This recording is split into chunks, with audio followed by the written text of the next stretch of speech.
Hello friends, welcome back my YouTube channel. तो friends, आज हम बात करने वाले हैं लैब बेगोत्स्की के टॉप 15 एमसीक्यूज़ के बारे में, जो आपकी सीटेट एग्ज़ाम के लिए बहुत ही यूज़फुल होने वाले हैं। तो वीडियो के अंत तक बने रहिए। तो चलिए वीडियो को शुरू करते हैं। तो आपका सबसे पहला जो प्रश्न है वो है, लैब बेगोत्स्की किस देश के वैज्ञानिक थे, मनोवैज्ञानिक थे? अमेरिका, इंग्लैंड, रूस या जर्मनी के? तो जो आपके लेव बेगोत्स्की थे वो थे रूस के वैज्ञानिक थे, मनोवैज्ञानिक थे। तो इसका सी वाला आंसर सही हो जाएगा। इसके बाद आपका अगला क्वेश्चन आता है, बेगोत्स्की का प्रमुख सिद्धांत है कौन सा है? व्यवहारवाद का, सामाजिक एवं सांस्कृतिक सिद्धांत, मनोविश्लेषण या अधिगम सिद्धांत? तो बेगोत्स्की का जो प्रमुख सिद्धांत है वो बी वाला है, यानी कि सामाजिक एवं सांस्कृतिक सिद्धांत है। इसका बी वाला आंसर सही हो जाएगा। इसके बाद आपका अगला क्वेश्चन आता है, बेगोत्स्की के अनुसार सीखने का प्रमुख आधार क्या है? अभ्यास, पुरस्कार, सामाजिक संपर्क या दंड? तो बेगोत्स्की के अनुसार आपका जो सीखने का प्रमुख सिद्धांत है वो है सामाजिक संपर्क। इसका सी आंसर सही हो जाएगा। इसके बाद आपका अगला क्वेश्चन आता है, ZPD का पूरा नाम क्या है? Zone of personal development, zone of proximal development, zone of physiological development या जोन ऑफ प्रैक्टिकल डेवलपमेंट? तो इसका आंसर हो जाएगा आपका बी वाला, zone of proximal development. ZPD का पूरा नाम। तो इसका बी वाला आंसर सही हो जाएगा। इसके बाद आपका अगला क्वेश्चन आता है, ZPD का अर्थ क्या है? बच्चा जो स्वयं कर सकता है, बच्चा जो कभी नहीं कर सकता, बच्चा जो सहायता से कर सकता है या बच्चा जो भूल जाता है? तो ZPD का अर्थ होता है बच्चा जो सहायता से करता है। इसका सी वाला आंसर सही हो जाएगा। इसके बाद आपका अगला क्वेश्चन आता है, vygotsky के अनुसार सीखना किससे पहले होता है? विकास से, परिपक्वता से, बुद्धि से या व्यवहार से? तो इसका ए आंसर सही हो जाएगा, यानी विकास से। इसके बाद आपका अगला क्वेश्चन आता है, vygotsky का दृष्टिकोण है जैविक, सामाजिक, आध्यात्मिक या यांत्रिक? तो vygotsky का दृष्टिकोण कैसा है? सामाजिक है। इसका बी आंसर सही हो जाएगा। इसके बाद आपका अगला क्वेश्चन है, स्कैफोल्डिंग का अर्थ है स्थायी सहायता, अस्थायी सहायता, आत्म अध्ययन या रटंत? तो स्कैफोल्डिंग का अर्थ होता है अस्थायी सहायता। तो इसका बी आंसर सही हो जाएगा।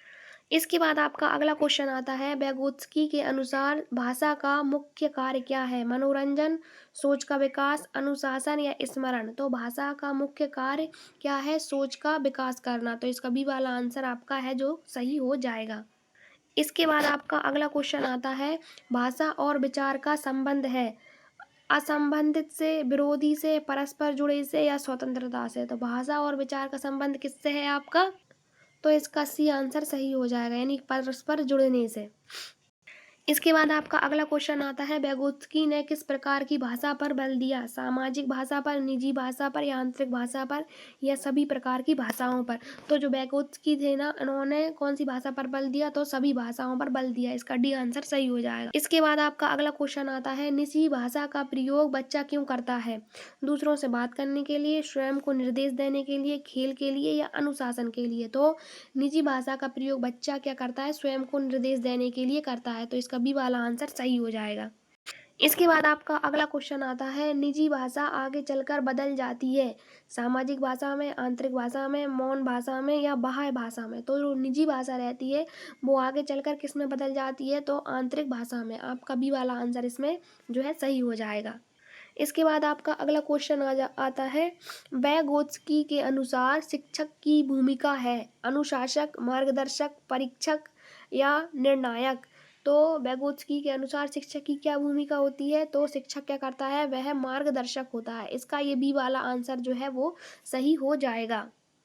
इसके बाद आपका अगला क्वेश्चन आता है, vygotsky का सिद्धांत आधारित है किस पर आधारित है? अनुवांशिकता पर आधारित है, समाज और संस्कृति पर आधारित है, केवल मानसिक पर आधारित है, मस्तिष्क पर आधारित है या जो है आपका वातावरण पर आधारित है? तो vygotsky का सिद्धांत किस पर आधारित है? तो समाज और संस्कृति पर आधारित है। इसका बी वाला आंसर है जो सही हो जाएगा। इसके बाद आपका अगला क्वेश्चन आता है, vygotsky किस विकास पर बल देते हैं? शारीरिक, भावात्मक, सामाजिक एवं सांस्कृतिक या नैतिक? तो vygotsky किस विकास पर बल देते हैं? तो वह देते हैं सामाजिक एवं सांस्कृतिक विकास पर। तो इसका सी वाला आंसर सही हो जाएगा। इसके बाद आपका अगला क्वेश्चन आता है, सर्वोत्तम अधिगम वातावरण कौन सा है? शांत कक्षा का, प्रतियोगिता का, सहयोगात्मक या परीक्षा कक्ष? तो सर्वोत्तम अधिगम वातावरण कौन सा है? तो वह है सहयोगात्मक, यानी कि इसका सी वाला आंसर है जो है आपका सही हो जाएगा। इसके बाद आपका अगला क्वेश्चन आता है, संस्कृति का महत्व है नियम सिखाने हेतु या सोच को आकार देने हेतु, दंड देने हेतु या परीक्षा देने हेतु? तो संस्कृति का महत्व क्या है? तो इसका आंसर हो जाएगा सोच का आकार देने हेतु। इसका बी वाला आंसर है जो सही हो जाएगा।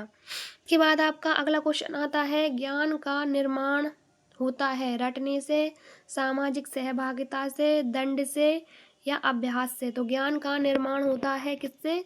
सामाजिक सहभागिता से। इसका बी वाला आंसर आपका सही हो जाएगा। इसके बाद आपका अगला क्वेश्चन आता है, vygotsky का सिद्धांत समर्थन करता है व्याख्यान विधि, रटंत विधि या सहकारी शिक्षण या प्रश्नोत्तर? तो vygotsky का सिद्धांत समर्थन करता है किसको करता है? तो वो करता है सहकारी शिक्षण को, यानी कि आपका सी वाला आंसर सही हो जाएगा। इसके बाद आपका अगला क्वेश्चन आता है, बच्चा सबसे अच्छा सीखता है अकेले में, शिक्षक से या साथियों के साथ या किताब से? तो बच्चा सबसे अच्छा सीखता है किसके साथ? तो वो साथियों के साथ सीखता है। इसका सी वाला आंसर सही हो जाएगा। इसके बाद अगला क्वेश्चन है आपका, ZPD में कौन शामिल होता है? केवल बच्चा, केवल शिक्षक, बच्चा और अधिक सक्षम व्यक्ति या माता पिता? तो ZPD में कौन शामिल होता है? बच्चा और अधिक सक्षम व्यक्ति। इसका सी वाला आंसर सही हो जाएगा। अब आपका अगला क्वेश्चन आता है, MKO का अर्थ है कमजोर विद्यार्थी से, अधिक जानकार व्यक्ति से, शिक्षक से या मित्र से? तो MKO का अर्थ होता है अधिक जानकार व्यक्ति से। इसका बी वाला आंसर सही हो जाएगा। इसके बाद आपका अगला क्वेश्चन आता है, MKO कौन हो सकता है? शिक्षक, माता पिता, सहपाठी या सही? तो MKO कौन हो सकता है? तो MKO आपके शिक्षक भी हो सकते हैं, माता पिता भी हो सकते हैं, सहपाठी भी हो सकते हैं। तो इसका डी वाला आंसर सही हो जाएगा। इसके बाद अगला क्वेश्चन आता है आपका, vygotsky का सिद्धांत लागू होता है केवल बाल्यावस्था पर, केवल किशोरावस्था पर, सभी आयु वर्ग में या केवल वयस्क लोगों पर? तो vygotsky का सिद्धांत होता है वो सभी आयु वर्ग के लोगों के लिए होता है। तो इसका सी वाला आंसर सही हो जाएगा। इसके बाद आपका अगला क्वेश्चन आता है कि सीखना है कि एक है क्या है? जैविक प्रक्रिया, व्यक्तिगत प्रक्रिया, सामाजिक प्रक्रिया या यांत्रिक प्रक्रिया? तो सीखना एक क्या है? सामाजिक प्रक्रिया है। तो इसका सी वाला आंसर सही हो जाएगा। इसके बाद आपका अगला क्वेश्चन आता है, vygotsky को किसका विरोधी माना जाता है? पियाजे का, स्किनर का या फ्रायड का या थॉर्नडाइक का? तो vygotsky को किसका विरोधी माना जाता है? तो इसको माना जाता है vygotsky को पियाजे का जो है विरोधी माना जाता है। तो इसका ए वाला आंसर सही हो जाएगा। इसके बाद आपका अगला क्वेश्चन आता है, vygotsky के अनुसार विकास निर्भर करता है किस पर? परिपक्वता पर, सीखने पर, बुद्धि पर या स्मृति पर? तो vygotsky के अनुसार विकास किस पर निर्भर करता है?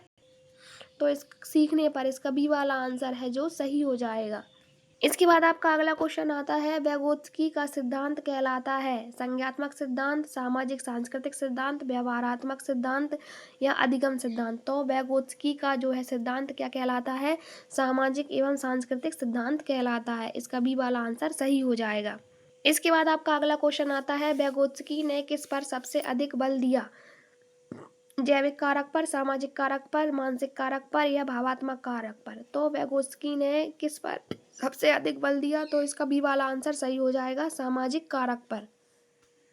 इसके बाद आपका अगला क्वेश्चन आता है, आंतरिक भाषा का संबंध है बोलने से, सोच से, सुनने से या लिखने से? तो आंतरिक भाषा का संबंध होता है सोच से। इसका बी वाला आंसर सही हो जाएगा। इसके बाद आपका अगला क्वेश्चन आता है, इसके फोल्डिंग किस स्तर पर दी जाती है? ZPD पे, परिपक्वता स्तर पर, बुद्धि स्तर पर या भावात्मक स्तर पर?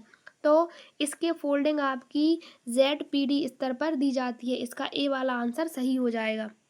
इसके बाद आपका अगला क्वेश्चन आता है, vygotsky के अनुसार सीखना होता है शिक्षक केंद्रित, बालक केंद्रित, सामाजिक केंद्रित या पाठ्य पुस्तक केंद्रित। तो vygotsky के अनुसार सीखना क्या होता है, तो यह होता है आपका बालक केंद्रित, यानी कि इसका बी वाला आंसर सही हो जाएगा। इसके बाद आपका अगला क्वेश्चन आता है, vygotsky का सिद्धांत किस शिक्षण को बढ़ावा देता है, निष्क्रिय, सक्रिय, रटंत या अनुशासनात्मक।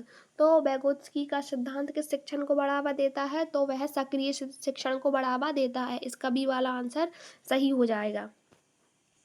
इसके बाद आपका अगला क्वेश्चन आता है, सामाजिक सहभागिता का अर्थ होता है अकेले पढ़ना, समूह में सीखना, परीक्षा देना या अनुशासन। तो सामाजिक सहभागिता का अर्थ होता है समूह में सीखना। इसका बी वाला आंसर सही हो जाएगा। इसके बाद आपका अगला क्वेश्चन आता है, vygotsky के अनुसार बच्चा ज्ञान प्राप्त करता है स्वयं से, समाज से, पुस्तक से या पुरस्कार से। तो vygotsky के अनुसार बच्चा किससे ज्ञान प्राप्त करता है, तो वह समाज से ज्ञान प्राप्त करता है। इसका बी वाला आंसर सही हो जाएगा। इसके बाद आपका अगला क्वेश्चन आता है, vygotsky का सिद्धांत अधिक उपयोगी है प्राथमिक शिक्षा में, माध्यमिक शिक्षा में, उच्च शिक्षा में या सभी शिक्षाओं में। तो जो vygotsky का सिद्धांत होता है वह प्राथमिक शिक्षा में भी उपयोगी है, माध्यमिक शिक्षा में भी और उच्च शिक्षा में भी, यानी कि यह सभी शिक्षाओं में जो है उपयोगी होता है। तो इसका डी वाला आंसर सही हो जाएगा। इसके बाद आपका अगला क्वेश्चन आता है, ZPD का प्रयोग शिक्षक क्यों करता है, परीक्षा हेतु, सभी सहायता देने हेतु, दंड देने हेतु या पाठ पूरा करने हेतु। तो Z, P और D का प्रयोग शिक्षक क्यों करता है, पाठ को पूरा करने हेतु, यानी इसका डी वाला आंसर सही हो जाएगा। इसके बाद आपका अगला क्वेश्चन आता है, vygotsky के अनुसार भाषा होती है केवल संचार का साधन, सोच का साधन, मनोरंजन का या अनुशासन का। तो vygotsky के अनुसार भाषा होती है, के अनुसार भाषा कैसी होती है, तो वह सोच का साधन होती है। इसका बी वाला आंसर सही हो जाएगा। इसके बाद आपका अगला क्वेश्चन आता है, vygotsky ने किसे विकास का आधार माना, अनुवांशिकता को, सामाजिक वातावरण को, जैविक परिपक्वता को या अभ्यास को। तो vygotsky ने किसे विकास का आधार माना, तो उन्होंने सामाजिक वातावरण को विकास का आधार माना। इसका बी वाला आंसर सही हो जाएगा।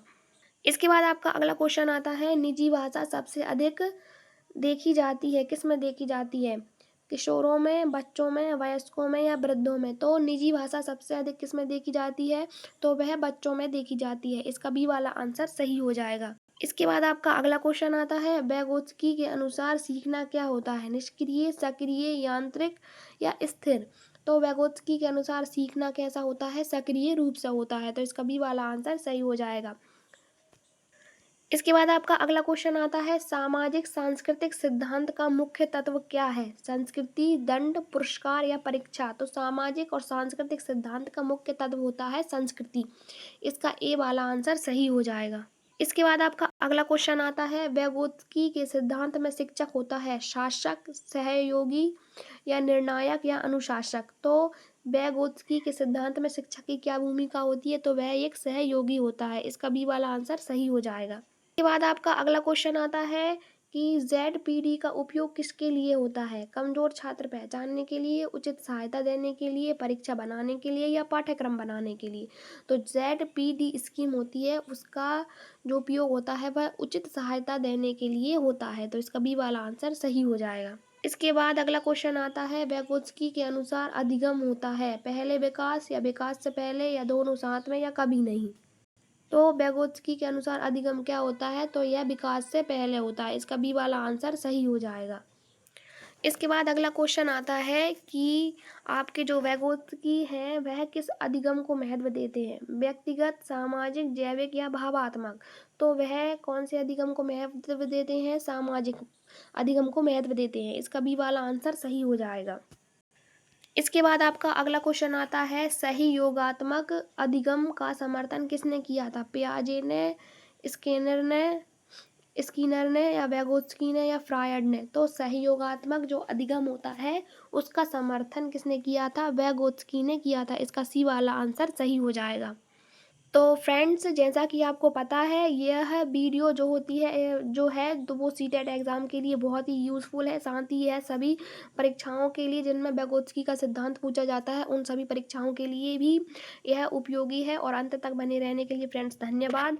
और साथ ही आपको एक इम्पॉर्टेंट बात ये भी बतानी थी, अगर आपको इन क्वेश्चंस की PDF चाहिए तो आप हमारे टेलीग्राम चैनल को ज्वाइन कर सकते हैं, जिसकी लिंक आपको डिस्क्रिप्शन में मिल जाएगी। और साथ ही अगर आपको वीडियो पसंद आया हो तो चैनल को लाइक करके जाना, चैनल को सब्सक्राइब करके जाना, वीडियो को लाइक करके ज़रूर जाना। और साथ ही अगर यह वीडियो आपके लिए थोड़ी सी भी यूज़फुल है तो आपसे बहुत ही विनम्रतापूर्वक विनती है कि आप इसको शेयर किए बिना ना जाएं। तो चलिए, इस जो वीडियो का अंतिम क्वेश्चन है वह भी देख लेते हैं।